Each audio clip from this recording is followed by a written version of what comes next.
The advent of Islamic rule under the Delhi Sultanate and later the Mughal Empire over northern India caused considerable cultural interchange. So, the advent of Islamic rule under the Delhi Sultanate and the Mughal Empire, especially in the northern India, both the culture were interchanged. That means both the culture were mixed. Increasingly, musicians received patronage in the court of the new rulers, who in turn started taking increasing interest in local music form. So, uh, at a high rate, musicians they used to live in the court of new rulers. It can either be during the Delhi Sultanate period or in the Mughal period, okay, and they started taking interest in the local music form of their culture. While the initial generation may have been rooted in cultural tradition outside India, they gradually adopted many aspects from their kingdom which retained the traditional Hindu culture.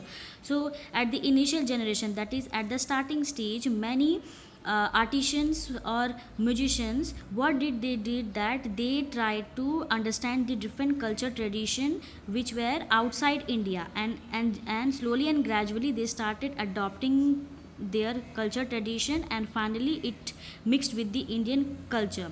That's why our Indian culture is mixed of every religion. This helped spur the fusion of Hindu and Muslim ideas to bring forth a new form of musical synthesis like Qawwali and Khayal. So, with the mixture of Hindu and Muslim ideas of different music system, finally it led to the invention of Qawwali and Khayal in India. The most influential musician of the Delhi Sultanate period was Amir Khusro, 1253 till 1325, sometimes called the father of modern Hindustani classical music.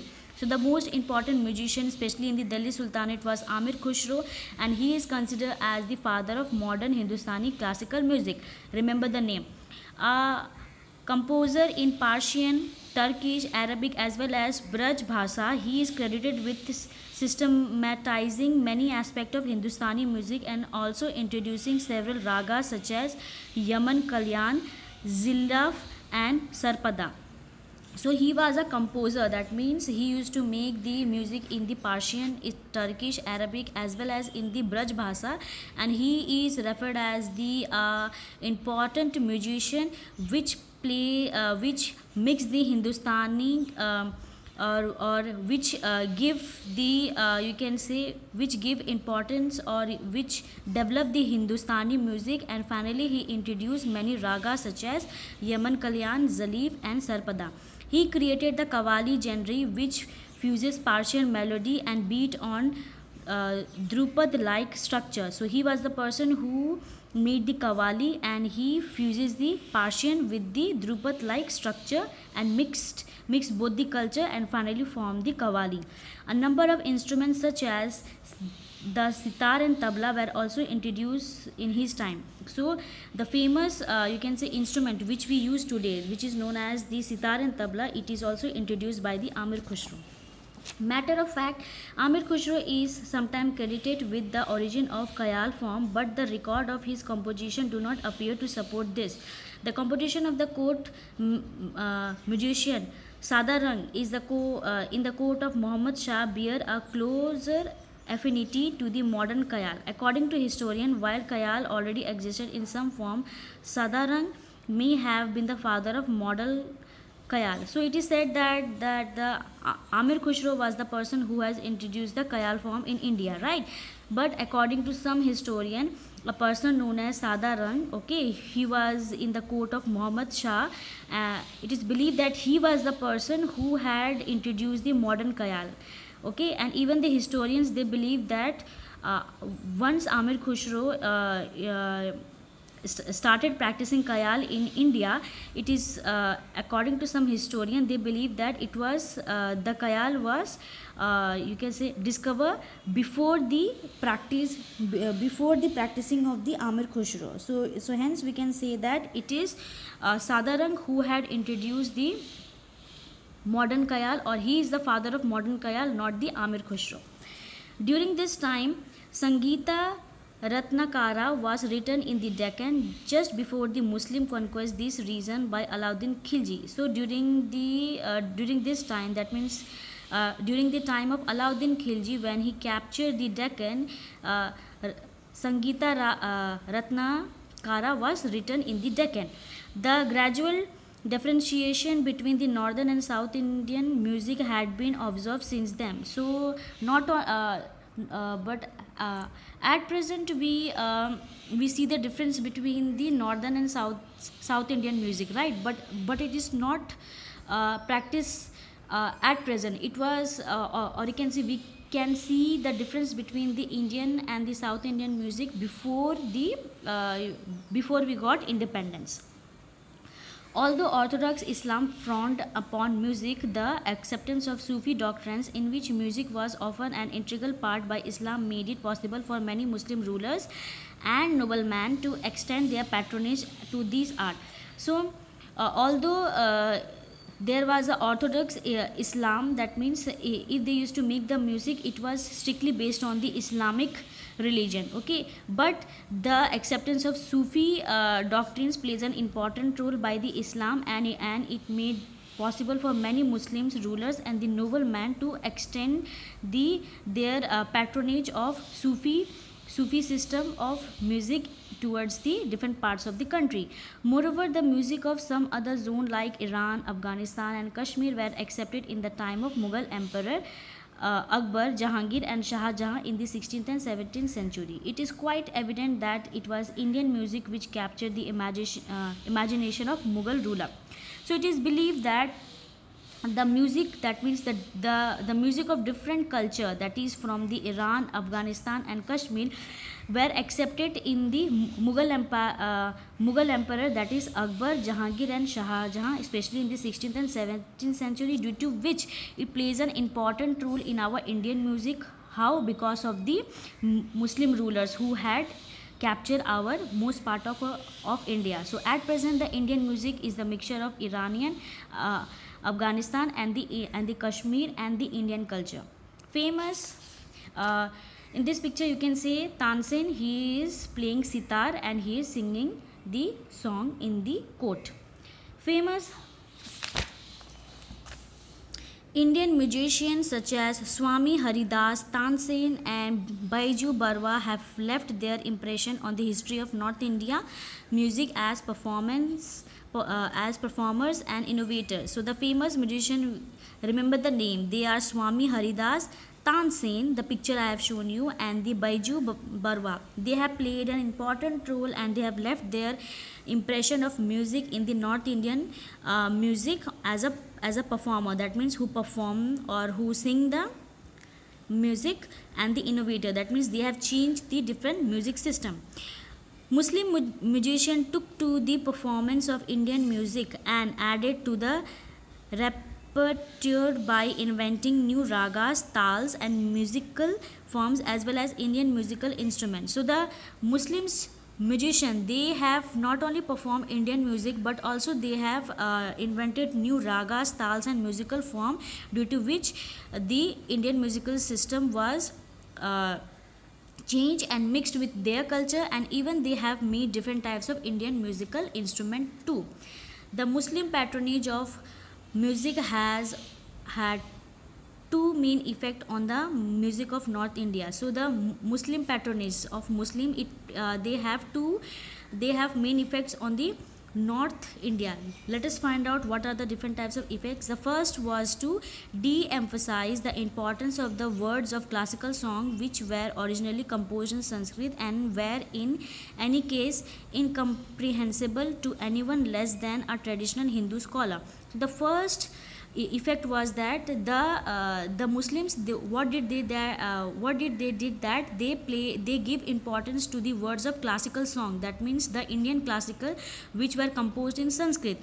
So what did the Muslim musician they did that they give the importance of traditional Hindu scholars and they gave them chance to sing their music, and by listening their music they have merged the Sanskrit, that is Indian culture, with their culture. Sanskrit songs were gradually replaced by a composition in various dialects such as Bhojpuri and Dakhani, including the composition of Urdu and Persian language. So what did the Mughal musician they did that they listen the Sanskrit song, okay, and they replace the Sanskrit song in the form of in the different languages, that is either in Bhojpuri or the Dakhani, and with the help of using these two dialect, that means these two language, they have mixed the Urdu and Persian language. So hence we can see that our Indian music is the mixture of many cultures and many languages. The textual theme of these songs were often based on Hindu mythology, yet Muslim musicians sang this song with Hindu religious theme. So the textual theme of the songs, that means the songs which were sing, they were basically based on the Hindu mythology, that means the Mahabharata and the Ramayana. Yet the Muslim musician, what did they did that they sing the this song with Hindu religious theme, that means they give respect to the Hindu culture and they sing the song in the Hindu religious theme.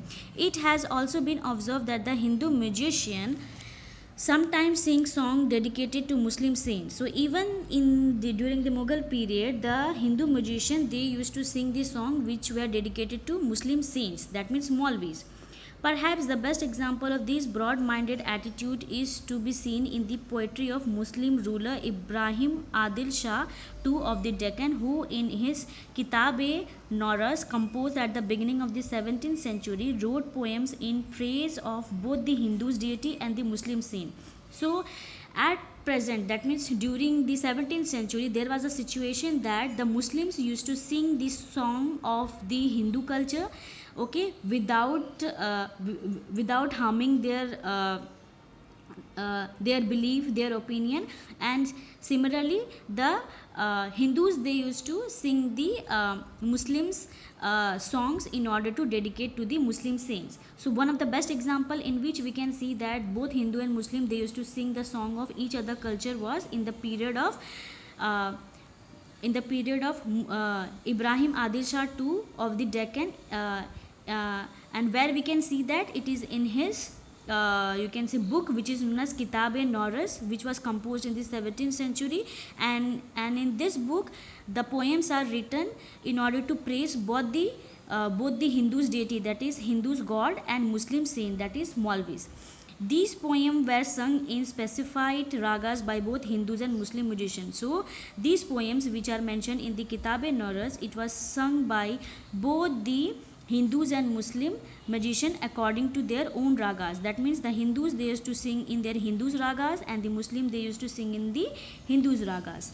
The second effect of court patronage on Hindu music was noticeable in an atmosphere of competition between musicians, which placed emphasis on display of virtuosity and technique. So the second was that during the 17th or you can say during the 18th and 19th century, okay, there was an atmosphere of competition between the musicians, that means who can sing the song, okay, in a best, or you can say in a best matter way, okay. That's why there was a competition between the different types of musicians.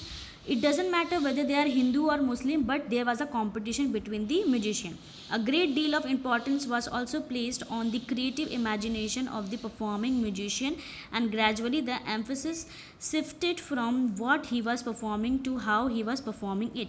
So later on, especially the second effect of court patronage, it deals with the importance given to the creative imagination of performing musician. That means how a musician can make the you can say lines of the music or the lyrics of the music, and how it can be how they can use their imagination, and by using that creative imagination, they try to show the emperor that how creative imagination how creative imagination the musician is, and they used to perform in the form of music.